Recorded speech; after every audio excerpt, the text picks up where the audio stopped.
Tadi, sebelum kita teruskan kisah ketiga ni, aku saja nak beritahu korang. Tadi, masa aku tengah bercakap ni, Fikri dah tak gambar tau. Gambar aku sedang syuting ni lah untuk promote dekat IG.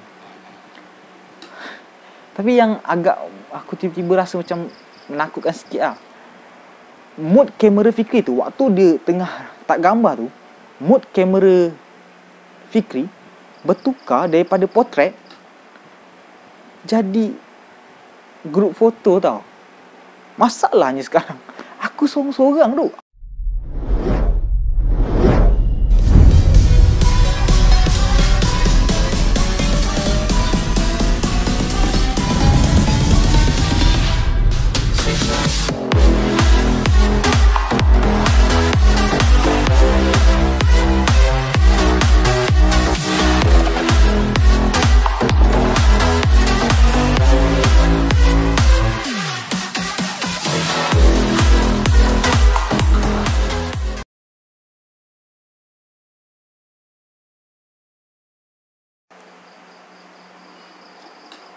Tiba buat muka kan. Assalamualaikum, selamat malam dan selamat kembali dalam Fizik Scream Malam Sepi berteman kembali. So sedar tak sedar kita dah pun, orang kata dah nak habis dah Ramadan.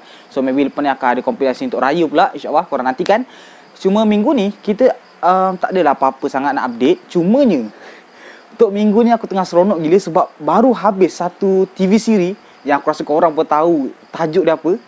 Project Anchor SPM. Aduh, personally bagi aku Project Anchor SPM ni adalah TV siri yang paling baik pernah aku tengok. Setiap episod kau akan rasa macam cepat gila. Kau rasa akan cepat, lepas tu kau akan rasa macam addiktif. Kau akan ketagih untuk tunggu episod akan datang. Even masa episod 7 tu aku dah pisang macam, aduh episod 8 mana macam tu. Saja nak beritahu korang, aku dengan Fikri officially aku dengan Fikri adalah team Helmi. Daripada awal aku dengan Fikri memang team Helmi lah. Tak kisah Helmi tu makin jahat ke hujung ke, tapi memang aku tengok setiap tindak tanduk dia berkenaan untuk meniru tu semua, aku rasa hero. Sampai ke sudah dia hero. Bercakap pasal TV siri ataupun video ni, aku nak ucapkan terima kasih kat korang yang korang dah support Hilarious Production punya video sebelum ni, yang pesanan tu. Sebab aku tengok ada ramai tau Kim Bayu yang pergi datang support dorang, siap subscribe lagi. Lepas tu dorang punya view makin lama, memang laju gila. Dengan subscriber dorang laju tau naik. Aku pun macam, rupanya ada lah orang tengok aku membebel dengan Fikri setiap episod tu kan. Thank you dah korang, sumpah. Korang memang gempak tu. So, disebabkan aku tengah hype gila pasal Project Anchor SPM ni, aku nak buat satu kompilasi yang orang kata lain daripada lain, berasaskan kepada TV siri tu sendiri. Dan aku tak tahulah adakah kompilasi ni akan ada part 2 ke ataupun part 3. Sebab aku rasa macam dia the only one lah. Dia macam tak ada tema, tapi dia hanya berasbabkan kepada TV siri tu sendiri. So aku hidangkan kat korang satu kompilasi terbaru yang aku dengan Fikri hasilkan, iaitu kompilasi yang aku bagi nama Project Anchor Fizik.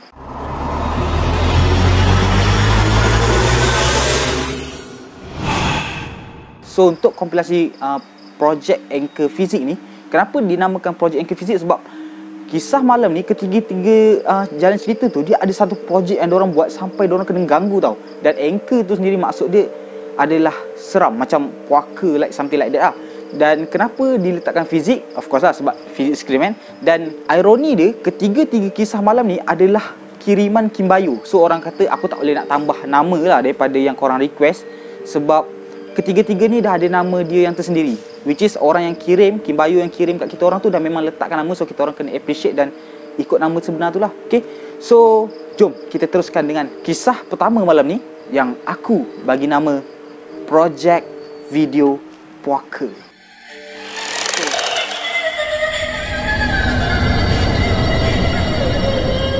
So untuk kisah pertama malam ni, iaitu video Project Puaka, dia mengisahkan seorang gadis berusia 19 tahun asal Perak, iaitu Nadira. So nak dijadikan cerita, satu hari ni Nadira dengan dia punya cousin semualah, saudara mara diorang balik ke kampung diorang tau.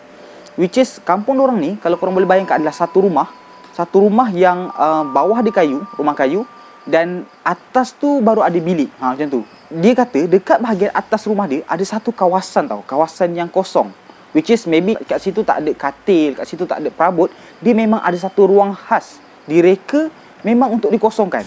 So kita tak tahulah kenapa kan. Nak dijadikan cerita, waktu malam dalam around pukul 11.57 nak ke 12 macam tu, si Nadira dengan dia punya cousin ni, dia buat satu projek tau.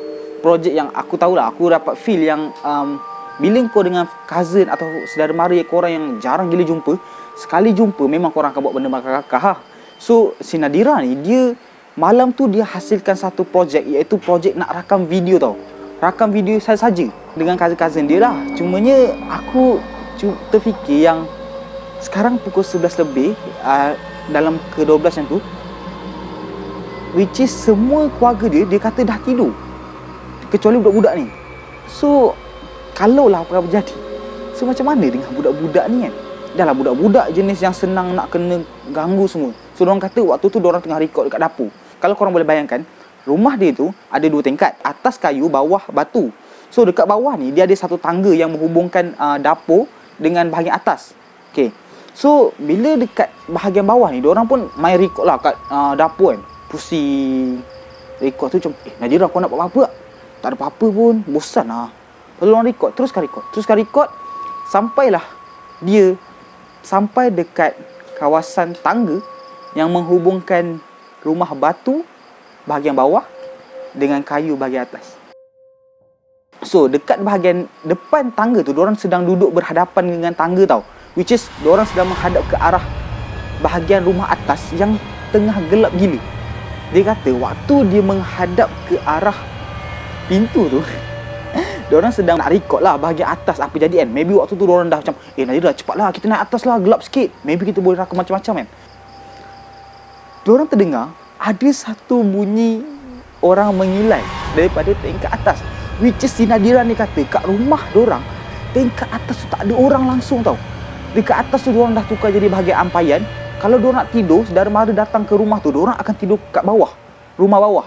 Takkan ada orang naik ke atas. Tapi siapa yang mengilai malam-malam dekat rumah atas weh? So si Nadira ni, kau bayangkanlah dengan cousin kecil lagi kan, terdengar ada perempuan sedang mengilai macam.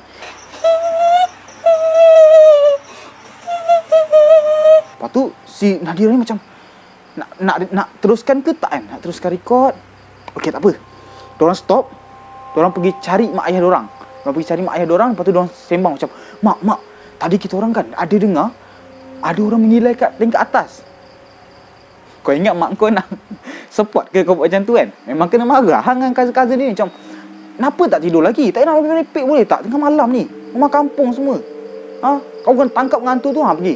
Macam tu. Lepas tu diorang pun cakap, tak apa lah. Okey lah.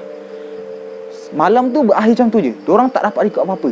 Sampailah satu waktu ketika mana si Nadira ni, dia tengah kejar kucing dia. Dia kejar kucing dia dekat bahagian dapur semua, main-main kucing. Tiba kucing dia pergi naik tingkat atas. Okey, waktu ni waktu malam. So atas memang akan gelap sentiasa. So si Nadira ni, di dalam keadaan nak kejar kucing tu, waktu ni dia tak terfikir sangat lah apa yang ada kat rumah atas tu kan. Sebab rumah kosong, biasalah gelap. Lepas tu dia pun pergi naik. Terus naik, dia pergi cari kucing dia. Waktu dia cari kucing, okey, tiba-tiba nampak Oren, sini. Lepas tu dia pergi ambil nak pergi ambil. Tiba-tiba dia terasa dekat sekeliling dia dapat rasa ada orang. Ada orang tengah berdiri dekat dengan dia. Masalah sekarang bukan seorang. Dia kata ramai. Tengah berdiri, teman dia dekat dalam bilik atas yang tak ada orang langsung. Persoalan sekarang, yang kat bilik atas ni, siapa? Datang nak main ataupun si Nadira ni pun pindah daripada rumah tu, bukanlah sebab dia kena ganggu tu. Dia pindah maybe sebab alasan ada kerja ke semua kan. So si Nadira dengan family dia pun pindah. Dan barulah lepas pindah tu, ada seorang cousin dia, saudara dia, bercerita yang sebenarnya setiap malam si cousin ni, dia akan terdengar dekat atas tu macam ada bunyi orang cakar tau. Dan tak pun kadang-kadang diorang akan terdengar ada barang-barang dijatuhkan. Sedangkan dekat tingkat atas tak pernah pun ada seorang ataupun kucing ke ataupun binatang yang diletakkan dekat tingkat atas tu. Dan si Nadira ni ada share juga beberapa kisah lain, cumanya mungkin belum tiba untuk diketengahkan dalam Physics Scream. Maybe kompilasi akan datang, maybe kita akan kongsi. Tapi aku terfikir lah, kalaulah waktu dicari si kucing dia tu dalam keadaan gelap, malam, dia raba-raba, tiba-tiba dia teraba benda lain yang dia tahu itu bukan kucing. Okey, sebelum kita teruskan dengan kisah seterusnya, kisah kedua malam ni, aku nak korang jangan lupa support kita orang dengan cara tekan button like, comment and share, dan jangan lupa tekan subscribe and button bell notification supaya korang tak terlepas satu daripada video kita orang, okey? Dan jangan lupa kita punya misi road to 10k sebelum habis tahun ni 2021. Dan ya, sebelum kita teruskan, aku nak tahu juga korang sebenarnya dalam projek NKSPM tu korang tim siapa? Kalau aku dengan Fikri, tim Helmi lah, of course. Tapi korang tim siapa?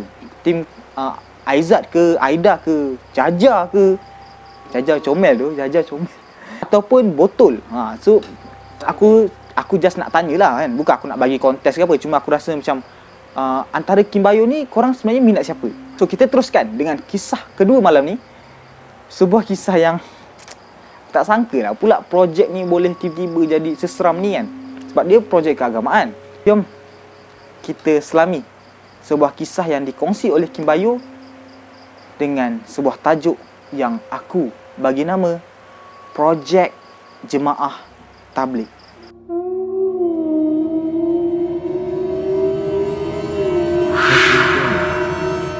Projek Jemaah Tabligh ni dikongsi oleh salah seorang Kim Bayo, AD nama dia, dan daripada Sabah. Orang Sabah apa ni? Waktu ni dia kata ada seorang kawan dia berkongsi cerita dekat dia lah. Waktu ni kawan dia ni jadi amir jemaah tu, which is amir ni maksud dia ketua lah, ketua rombongan jemaah tu. Dia ada bawa 5 orang pelajar lepas SPM, which is macam yelah lepas SPM kan korang tak tahu nak buat apa. So diorang ni akan cubalah tarik-tarik orang-orang muda untuk join diorang buat kerja-kerja dakwah ni. So dalam satu jemaah tu dia ada 7 orang. 2 daripada 7 tu adalah orang dewasa yang maybe yang dah lama dengan tabligh, dan 5 orang ni adalah pelajar SPM, lepas SPM. So diorang pun pergilah satu kawasan pedalaman dan jumpa satu surau. Diorang pun itikaf kat situ. Itikaf ni which is macam co-stay lah dekat masjid ataupun surau tu. So korang pun kalau pergi masjid jangan lupalah itikaf, sebab kalau korang itikaf ni korang tidur pun insya-Allah dapat pahala. Sambung dengan cerita, nak dijadikan cerita, satu hari tu bila diorang dah pergi dekat satu surau tu, diorang pun siap sedialah briefing semua kan. Okay, petang ni kita akan ada apa yang kena jaga sepanjang kita ada kat sini, wajibat apa yang kena buat, selawat 1000 kali sehari, zikir berapa kali, macam tu lah. So diorang pun taklimat. Okay, waktu tu dah zuhur, tak ada apa-apa jadi. Dan diorang pun teruskan lah, diorang pun teruskan program bagi taklimat ni sampailah masuk waktu asar. So bila masuk waktu asar ni, diorang pun solat lah macam biasa sebelum diorang pergi keluar untuk berdakwah. Solat macam biasa. Tiba-tiba ada seorang ni, dia lepas habis salam tu, dia ke belakang tau. Dia macam tiba-tiba macam dah bagi salam, lepas tu dia pergi lari ke belakang. Lepas tu member yang lain macam pelik macam weh, kau kenapa? Lepas tu seorang ni kata macam korang tak ada dengar ke ada orang perempuan bagi salam? Waktu ni waktu asar tau. Lepas tu diorang kata tak ada pun. Lepas tu si orang yang dengar ni, member dia yang dengar orang perempuan bagi salam tu, dia pun cakap macam tak apa, tak payah risau lah. Sebab ya dalam kawasan pedalaman kan. So kalau ada apa-apa jangan tegur lah. So diorang pun pergilah keluar macam biasa. Waktu asar tu diorang keluar pergi jumpa orang sana sini, ketuk rumah orang, lepas tu bagi tausiah, bagi ingatkan akhirat, iman, amal semua. Diorang pun teruskan diorang punya kerja dakwah sampailah waktu maghrib. Okay, diorang pun dah siap lah ajak beberapa orang untuk macam okay, malam ni kita akan ada macam sedikit ceramah, boleh datang lah untuk dengar. InsyaAllah sama-sama kita kuatkan iman, macam tu kan. So lepas ajak semua ahli karya, orang-orang rumah-rumah sekitar ni untuk datang ke masjid, waktu pun dah nak maghrib. So diorang kena balik lah, nak siap-siapkan surau tu untuk orang datang solat kan. So diorang pun balik, lepas tu diorang siap-siap dan solat lah waktu maghrib tu. Habis solat maghrib, ada seorang member diorang, nama dia Borhan tau. Borhan ni dia pergi solat sunat ba'diyah. Okay, solat sunat ba'diyah ni adalah solat sunat selepas solat fardu. So dia pun pergi solat dekat bahagian tepi tingkap. So dia solat Cumanya waktu dia solat ni, ada beberapa member yang agak pelik lah, macam mengeperangi si Borhan ni. Sebab diorang tengah habis solat semua kan. Lepas tu tengok si Borhan ni macam pelik perangai dia. Kenapa aku cakap pelik?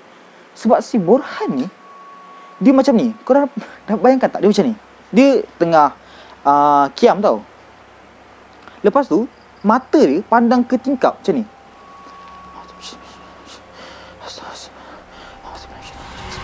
Macam tu. Dia terkumak kamit baca apa pun orang tak tahu, tapi mata dia tengah melihat ke luar tingkap tau. Diorang pun just tunggulah si Borhan ni habiskan solat. Lepas tu diorang datang kat si Borhan ni kan. Tu Borhan.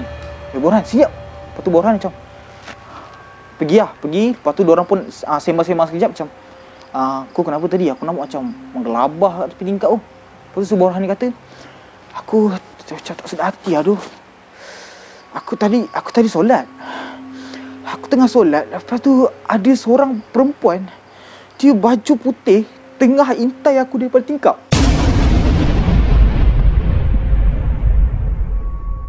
Korang boleh bayangkan tak? Waktu korang solat, waktu maghrib yang cahaya agak malap, tapi korang still boleh nampak apa-apa ataupun macam pokok kat luar semua sebab ada cahaya-cahaya oren semua tu. Korang tengah solat dan tak boleh buat apa.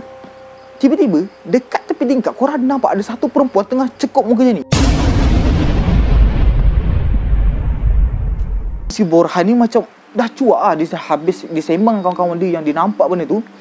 Then salah seorang jemaah cakap macam tak payah layan lah. Biasalah kita buat kerja dakwah kan. Kerja yang awak suka, mesti ada cabaran, mesti ada dugaan. So sabar je lah. Tu maybe macam gangguan lah. Orang kata sebagai ujian untuk kau. Tapi tiba-tiba ada entah datang dari mana seorang member ni, jemaah diorang ni, tiba-tiba mulut macam apa bai. Dia cakap, alah, hantu tu makhluk juga. Syaitan jin tu makhluk juga. Kita pun makhluk. Kalau berani sini lah, keluar. Aku dakwah, sini biar aku dakwah dia. Member yang lain macam, weh kau janganlah celupah sangat doh. Kita kat kawasan mana ni? Pedalaman bukan tempat kita. Kau janganlah main celupah macam tu. Lepas tu member dia macam, takut apa sangat benda-benda macam ni? Ajak keluar. Sini aku dakwah dia. Kod dia masuk Islam lah. Lepas tu member yang lain lantak kan. Sebab memang of course lah dalam beberapa jemaah tu mesti ada yang perangai macam bingai-bingai macam ni kan. Lepas tu tak apalah, kita biarkan je dia. Dan tibalah waktu dalam jam 12.01 jam tu waktu diorang nak tidur. So biasanya orang-orang yang macam pergi program agama ni, diorang akan bangun dalam sekitar pukul 3-4 macam tu untuk diorang kiam, tahajud semua kan. So diorang kena tidur awal lah. Tapi aku tak tahulah kenapa diorang tidur around dalam pukul 12.01 ni. Maybe sebab ya budak-budak SPM kan, dia bukan yang macam jenis dah stay lama. So mungkin diorang dah terbiasa untuk tidur lewat, main phone dulu baru tidur. So diorang pun nak tidur lah. Waktu dalam around 12 ke 1 macam tu, diorang pun dah siap-siap nak tidur. Tiba-tiba ada seorang member dia ni yang mulut celupar tadi. Mulut celupar, nama dia Herman. Dia ajak seorang kawan dia ni untuk teman dia kencing. Sebab malam kan, dan kawasan pedalaman ada babi hutan semua. Kawan dia pun okay tak apa, cepat sikit aku nak tidur ni. Okay, semua gerak. Diorang gerak dan si Herman ni pun diisi air dalam botol. Sebab dia kata yelah, dia nak buang air tu dekat luar, dekat kawasan pokok. Sebab dia kata kenapa dia tak buang air dekat dalam tandas? Sebab tandas waktu tu dah tersumbat, air bertakung. Aku rasa maybe ni adalah surau lama lah. Surau yang maybe orang just guna untuk solat atau singgah solat, tapi dia tak dijaga dengan baik sangat. So si Herman ni sediakan air untuk diistinja. Terus si Herman ni pun isi air dulu. Isi. Tiba-tiba botol yang si Herman pegang ni, dia macam kena rentak tau. Kena rentak, pap, jatuh. Lepas tu si Herman macam, tak apa ni. Lepas tu dia isi lagi, pap, kena rentak sampai jatuh lagi. Aku tak tahu kenapa Herman ni rasa macam benda tu biasa kan. Ya, botol tu kena rentak kot. Takkanlah kau still boleh sangka baik lagi. Tapi waktu ni si Herman ni lah, biasalah cerita seram kan. Si Herman ni dia boleh rasa macam, oh maybe kenapa tangan aku ni macam tak kuat. Tu diisi. Dia ingat tangan dia, punca masalah yang jatuh tu macam tu. So, kan seorang member ni yang dah ngantuk ni, dia ajak teman tu, dia tengah duduk kat atas tangga tau. Atas tangga sambil tengok si Herman ni pergi kat pokok. So dia tengok macam, Man, cepat sikit Man, ngantuk tu. Lepas tu sambil-sambil dia layan je lah, tengok keliling. Takkan nak tengok si Herman tu buang air macam tu kan. Dia pun lepas dah isi air semua, okey, masa untuk dia buang air lah. Dia pergi kat bahagian satu pokok ni untuk dia buang air. Okey, dia duduk. Lepas tu lepaskan hajat dia. Dan dia ni ada bawa satu lighter tau, sebagai peneman waktu dalam kegelapan tu. Dia tengah buang air, tiba-tiba dia terbau tau. Dia ada terbau satu bau wangi. Dia ada terbau satu bau wangi yang entah dari mana, dia pun tak tahu. Tapi dia kata dia ada bau satu haruman yang datang dekat dengan dia. Lepas tu dia macam, apa? Dia teruskan buang air dia sambil pegang lighter tu lah. Tiba-tiba bau wangi yang dia bau sepanjang dia tengah buang air tu bertukar menjadi satu bau benda yang terbakar. Kau tahu tak? Macam mana? Okay, kalau bau wangi tadi, maybe lah, kalau kita boleh paling sangka baik lah, bukan benda tu. Kalau maybe yang kita boleh sangka baik, maybe pokok yang dia tengah buang air ni, ataupun ada bunga-bunga kat bahagian situ yang keluarkan bau wangi tu. Tapi masalah sekarang, bau ni terbakar. So terbakar ni bau apa, datang dari mana? So dia pun bau macam, ish, apa benda ni? Dia pandang tepi dia.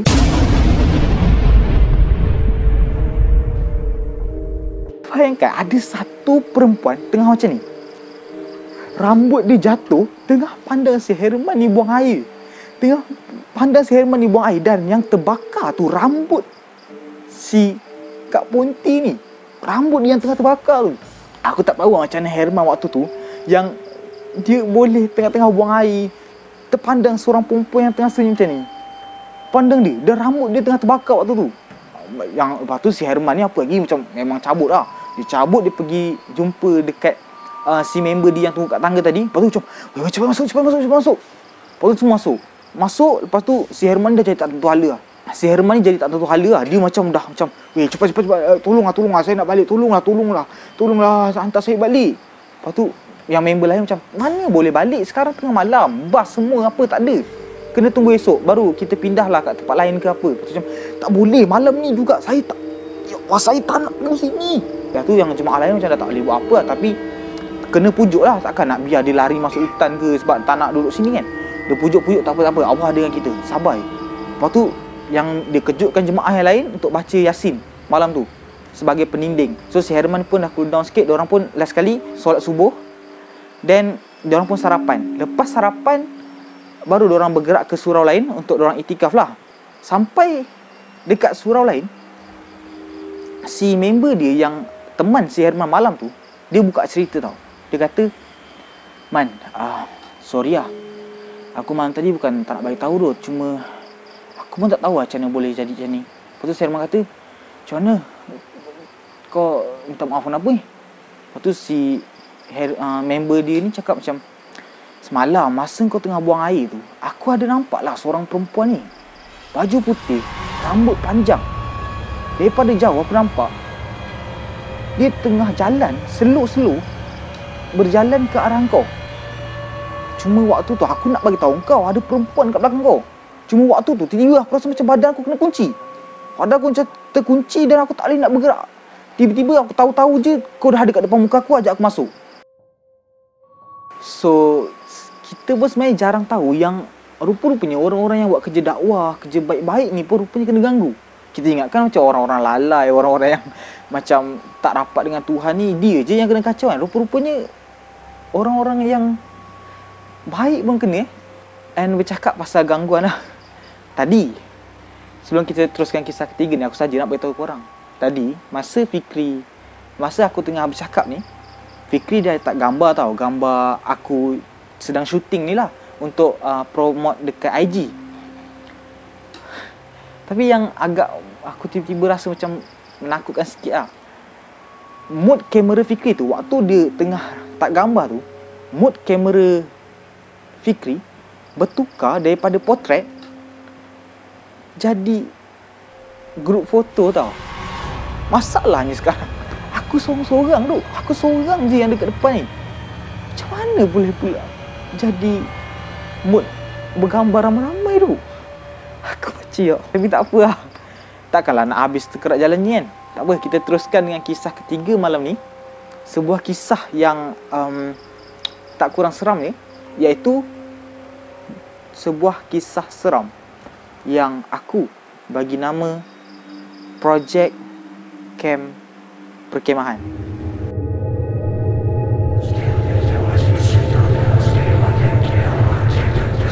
So, kisah Projek Kem Perkemahan ni, dia jadi dekat satu Kimbayu yang bernama Hazel. Sedap nama. So Hazel ni dia kata waktu tu dia form 4 dan akan ada program perkemahan lah. Cumanya yang agak berbeza daripada tahun-tahun yang lain, si Hazel ni kata cikgu disiplin dia umumkan yang dorang akan adakan kem perkemahan dekat luar sekolah. Which is biasa kalau kita yang korang pernah sekolah semua, kita akan adakan kem perkemahan biasanya dekat padang sekolah ataupun kadang-kadang tu tidur dalam kelas je. Cuma kali ni dorang mungkin berbeza sikit. Dorang dibolehkan untuk berkemah di luar sekolah, which is ada satu tempat yang khas untuk dorang bercamping. So si Hazel ni dia seronok lah dengan member dia yang dapat keluar.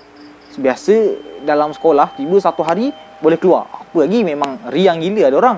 So bila tiba hari perkemahan tu, dorang pun bergerak lah ke tempat yang dimaksudkan. So nak jadikan cerita, cikgu pun bagi taklimat semua dan dorang dibenarkan untuk mendirikan kemah masing-masing. So dorang pun dah ada tim-tim sendiri. Okey, pergi pasang kemah korang. So si Hazel ni dia dapat satu tim dengan Ifah tau. Ifah ni member rapat dia lah. So dorang pun cari satu pot yang memang cun. Dorang cari macam agak-agak mana yang boleh kita macam seronok sikit kalau camping kan.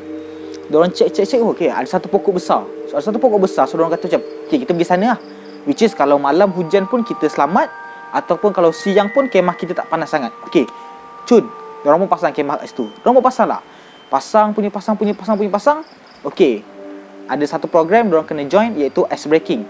Ice breaking ni apa? Ice breaking ni orang kata pemecah korang punya kaku tu lah antara korang-korang ni. So bila ada ice breaking ni, dia akan buatkan korang rasa macam lebih rapat each other.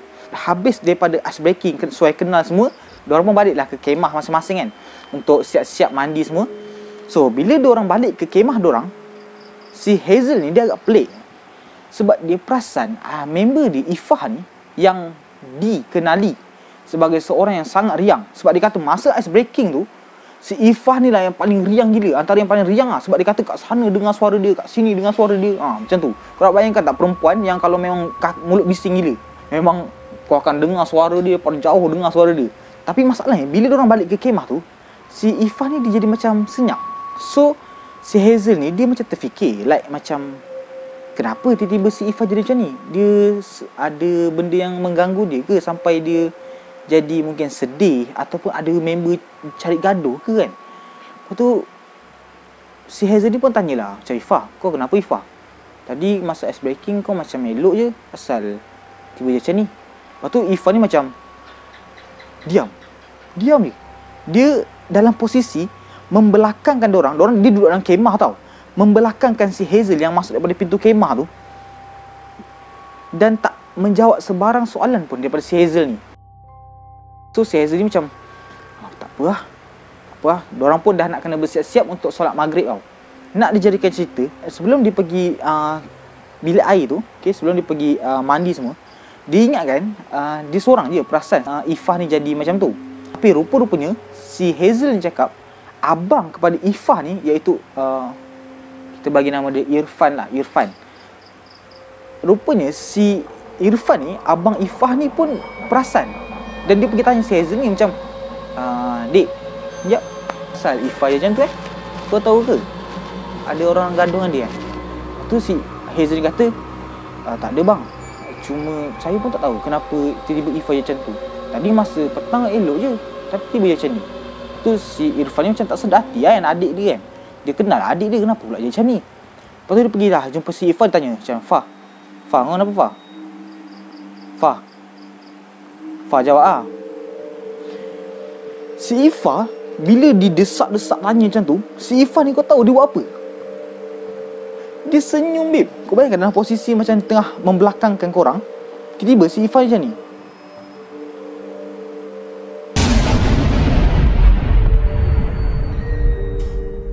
Tapi tak jawab apa-apa. Diorang pun dah rasa macam something tak kena kan.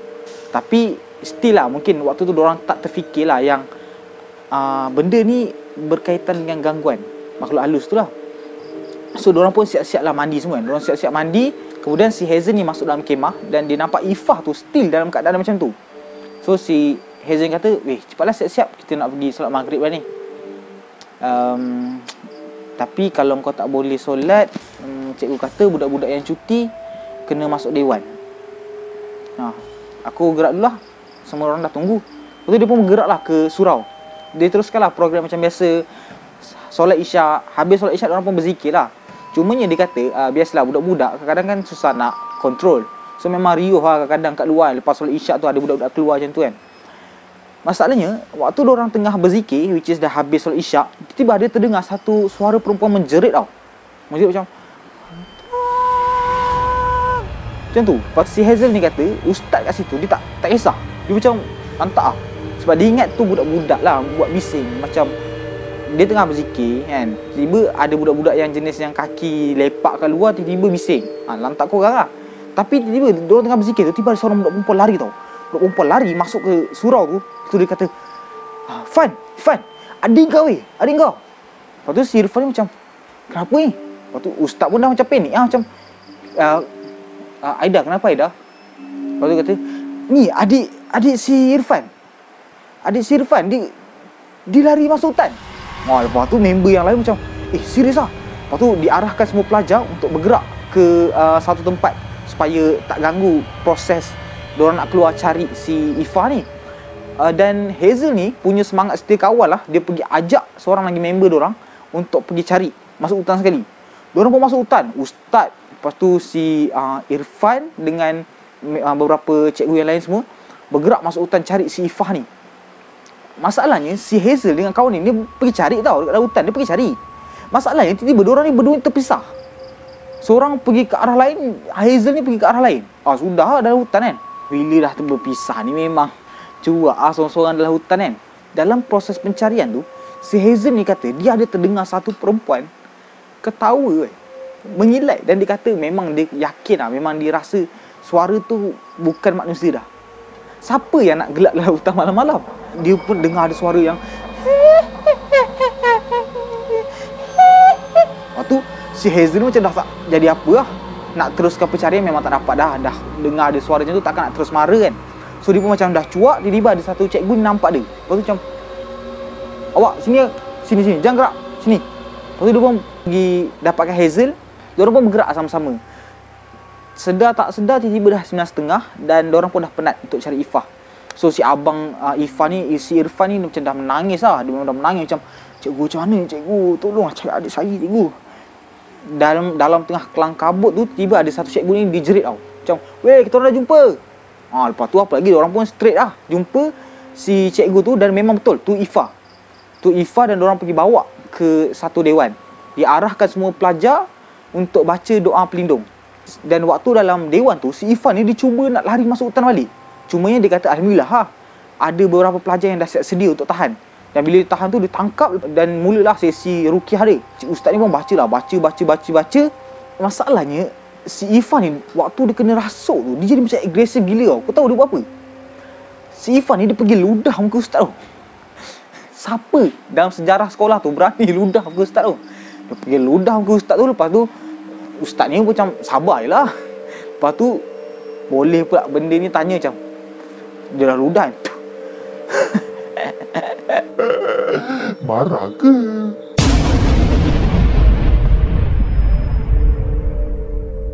Lepas tu mula sesi soal jawab. Si ustaz ni dengan Ifah, dia tanya macam, kau nak apa daripada budak ni? Kau nak apa? Lepas tu benda cakap yang, aku nak dia je. Korang semua belah. Aku takkan kacau korang. Aku nak dia je. Lepas tu si ustaz ni macam, kenapa kau nak dia? Si benda ni boleh menjawab, dia kata, sebab dia seorang je nampak aku. Lepas tu kau bayangkan situasi yang tengah kelang kabut tu macam mana. Bila ustaz ni baca ayat Quran, benda tu baca balik ayat Quran tu tapi secara terbalik. Kuat tak kuat benda ni. Lepas tu dia dah mula yang budak-budak yang tahan si Ifan ni sampai dah penat gila. Dan diorang rasa macam diorang dah tak mampu nak bertahan. Ustaz ni pun dah tak tunggu lama lah. Rentap. Habis. Benda tu keluar. Dan bila si Ifan dah sedar, si ustaz ni pun tanyalah macam, Ifah, awak kenapa Sebab saya semalam bila ruqyah kat awak, dia kata awak seorang je boleh nampak dia. Kenapa Lepas tu si Ifan kata, saya pun tak tahulah ustaz. Semalam masa lepas program tu, Ice Breaking, saya ada pergi tandas. Dalam tandas tu, saya nampak seorang budak, perempuan. Dia tengah menangis. Lepas tu saya rasa macam, kesianlah budak ni. Lepas tu saya tanyalah, kenapa awak menangis? Budak ni dia tak balas. Saya rasa macam tak apalah, biarlah dia. Mungkin dia perlukan masa kan. Dia pun, si Ifan ni pergi basuh muka. Dan bila dia basuh muka, dia cek balik sekeliling, tak ada orang.